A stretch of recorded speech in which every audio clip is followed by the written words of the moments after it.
आज जो पीड़ा की बात मैं कर रहा हूं वो बात है समर्थन मूल्य के कानूनी अधिकार की। दुर्भाग्य है इस देश का कि इस देश के कृषि मंत्री और भारतीय जनता पार्टी की केंद्र की सरकार के मंत्री 22 फरवरी को जब हरियाणा में मीटिंग करते हैं तो ये कहते हैं कि अभी पर्याप्त प्रमाण नहीं है, हमको और डेटा दीजिए, हमको और प्रमाण दीजिए, हम एक्सपर्ट से बात करेंगे, जैसा मीडिया में समाचार आया है। इस देश की सत्ता को किस बात के और प्रमाण चाहिए? क्या किसान मुहैया कराएंगे? Commission for agricultural cost and price आपका, कृषि मंत्रालय आपका, सारे डेटा उपभोक्ता मामलों के मंत्रालय से लेकर कृषि मामले के मंत्रालय से लेकर सीएसीपी तक सब आपके पास है। तो कांग्रेस पार्टी ने निर्णय लिया कि जो प्रतिबद्धता राहुल गांधी जी ने प्रदर्शित की थी कि इसी सरकार में हम समर्थन मूल्य का कानूनी अधिकार दिलाकर रहेंगे, तो हम भारत की सरकार को उन्हीं के पास जो विद्यमान है वो प्रमाण आज उनके सम्मुख प्रस्तुत करते हैं। पहला बड़ा प्रमाण, कृषि मंत्री जी, कम से कम अच्छा होता कि आप parliamentary standing committee on agriculture की जो अभी दिसंबर 2024 में 17 दिसंबर 2024 को रिपोर्ट सदन में रखी गई उसको देख लेते। अच्छा होता कि 13 नवंबर की जो मीटिंग की थी उस कमेटी ने उसका सार पढ़ लेते। उस मीटिंग, उस parliamentary standing committee on agriculture ने साफ अपनी रिपोर्ट में लिख दिया है कि किसानों को लीगल गारंटी दिए बिना उनकी आमदनी का समाधान नहीं हो सकता। इतना ही नहीं, उस कमेटी ने यह भी कहा कि आप जो फसलें खरीदते हो, वैसे तो 22 फसलों पर आप घोषित करते हो कि हम 22 फसलों का प्रोक्योरमेंट करते हैं, समर्थन मूल्य देते हैं, लेकिन 0.05% उस 100% में से फसलें खरीदते हैं। उन्होंने कई सारे उदाहरण दिए। मैं आपको 2023-24 का एक उदाहरण देना चाहता हूं। गेहूं का उत्पादन हुआ 1129 लाख टन, देश की सरकार ने खरीदा 23.2%, अर्थात 262 लाख टन। जौ का उत्पादन हुआ 16.53 लाख टन, मोदी सरकार ने खरीदा 0। चने का उत्पादन हुआ 115 लाख टन, मोदी सरकार ने 0.43 लाख टन अर्थात 0.37% खरीदा। मसूर 17.54 लाख टन, एमएसपी पर फसल खरीदी गई 2.47 लाख टन अर्थात 14.08%।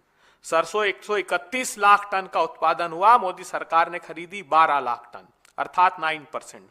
कुसुम 0.51 लाख टन, मोदी सरकार ने खरीदा 0, अर्थात ज्यादातर फसलें मोदी सरकार खरीदती नहीं। और उस कमेटी की फाइंडिंग्स में यह भी पाया गया कि वो अलग अलग स्थानों पर उन्होंने सर्वे भी किया, तो उसमें यह पाया गया कि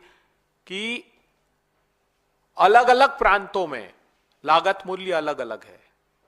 कहीं चने का, कहीं गेहूं का, ये लागत मूल्य अलग अलग है, मगर commission for agricultural cost and price एक ही समर्थन मूल्य घोषित कर रहा है, और वो भी अपर्याप्त। और ये बात सिर्फ कमेटी नहीं कह रही, ये बात खुद सीएसीपी भी मानता है। उदाहरण के तौर पर महाराष्ट्र में जैसे 2425 रुपए गेहूं का समर्थन मूल्य है, भारतीय जनता पार्टी के महाराष्ट्र प्रांत ने कहा कि हमारे यहां लागत इतनी है कि हमको 4461 रुपए समर्थन मूल्य गेहूं का दीजिए।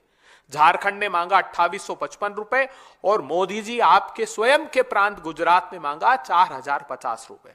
इसी प्रकार चने का 7119 रुपए महाराष्ट्र ने मांगा, आंध्र प्रदेश ने 8341 रुपए मांगा, आपके प्रांत गुजरात ने 7050 रुपए मांगा। इसका आशय यह है कि आपकी प्रांत की सरकारों का भी आप दमन कर रहे हैं। अगर वो कह रही है कि हमारे यहां लागत अधिक है और समर्थन मूल्य पर्याप्त घोषित नहीं किया जाता, तब भी मोदी सरकार उसका संज्ञान लेने को तैयार नहीं है। इतना ही नहीं, जो कुठाराघात किसानों के साथ मोदी सरकार एक तरह से और कर रही है।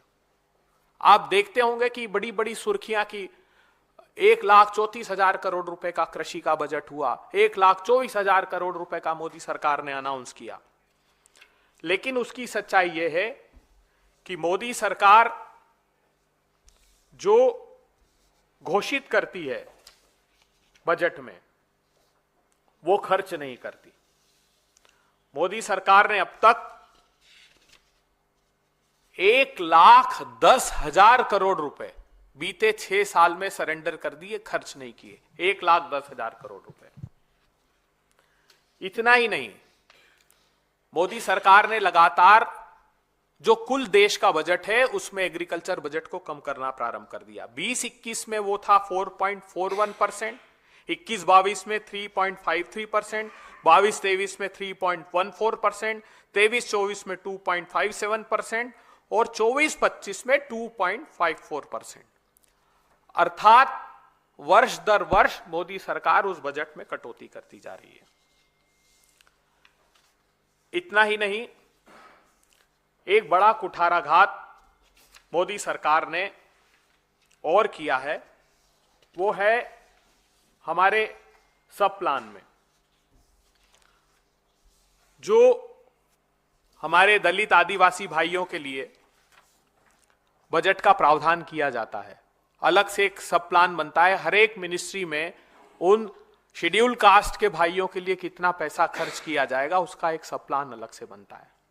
मगर दुर्भाग्यपूर्ण बात यह है कि मोदी सरकार ने 2020-21 में उस सब प्लान में 22,000 करोड़ रुपए के लगभग का बीई रखा, उसका रिवाइज एस्टिमेट उससे कम करके 19,000 करोड़ रुपए कर दिया और एक्चुअल खर्च किया 13,000 करोड़ रुपए, अर्थात 68%। 21-22 में वो खर्च किया 65%, 22-23 में वो खर्च किया 61%, 23-24 में वो खर्च किया 63%। ये बात महत्वपूर्ण इसलिए है कि ज्यादातर हमारे स्मॉल और मार्जिनल फार्मर या तो शेड्यूल कास्ट के हैं या ओबीसी के हैं। तो ये जो सब बड़ा कुठाराघात है मोदी सरकार हमारे अनुसूचित जाति के किसानों के साथ भी कर रही है।